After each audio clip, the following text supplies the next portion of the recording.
better lucky than good in terms of timing for the administration on this? Always. The most entertaining outcome is the most likely, which is what we're seeing in this case, right? Which is billions of dollars of fraud in Minnesota, which is what President Trump warned against in 2020. If you go back to his tweets from the time saying that if President Biden were elected, you would see large-scale fraud take place because that's what their goal is. Their goal is to import large amounts of voters to take away the benefits that you and I, as Americans, who is the Democrat Party. Okay. The Democrat Party. That is their goal, is to import as many voters as possible. They are no longer the party of the working men and women. That is the Republicans. That is President Trump. That's who he fights for. That is his core constituency. And meanwhile, you have these Somalis who are coming in, who are bilking the government out of billions of dollars, whether that be through Social Security benefits, whether that be through Medicaid, whether that be through SNAP benefits, which I know President Trump is looking at to cut at this very moment in time. Okay. He even said he was going to be criticized for using the word garbage. Does that language help not with diehard MAGA, but with moms across America? I think moms across America are looking at what their money is being spent for.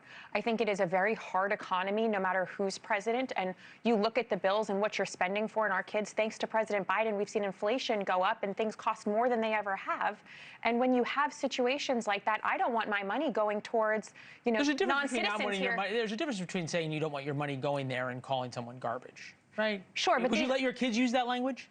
I would say if you're leaving our country and our cities with garbage strewn on them, which is what you're seeing in these towns in Minnesota, that is indeed the definition of garbage. It's an interesting pivot. I applaud it. Let me take you to this, because in addition to having your very successful podcast, former Trump administration official, you are also the wife of Stephen Miller, still at the White House. Here is Jennifer Welch on her I've Had It podcast. I'm sure you've heard this before.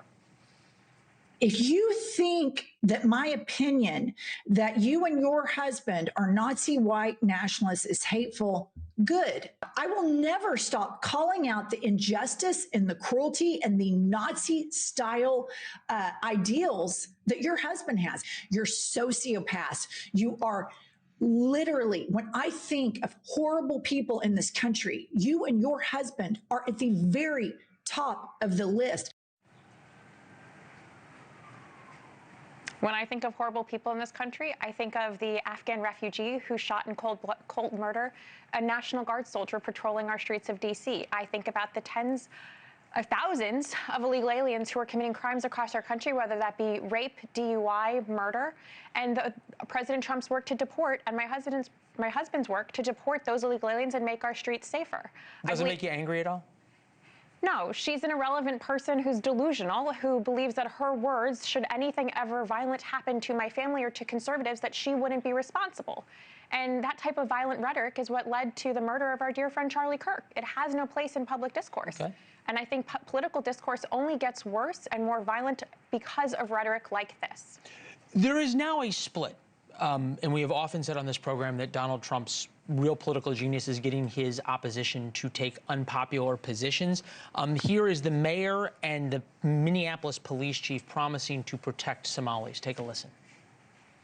The community should know that if you see something like that is legitimate, that you don't know if someone is law enforcement, you should call 911, and reminding our officers of their duty to intervene. So if there is anything that is, a violation of someone's human rights or civil rights, excessive force or anything like that, they absolutely have a duty to intervene. And so to our Somali community, Daman Shabka, Somalied Kunul.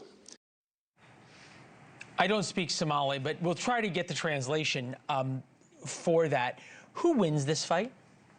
The American people end up winning, because President Trump, as he's done with every single policy platform he said at last summer's RNC convention, he's completed every single one.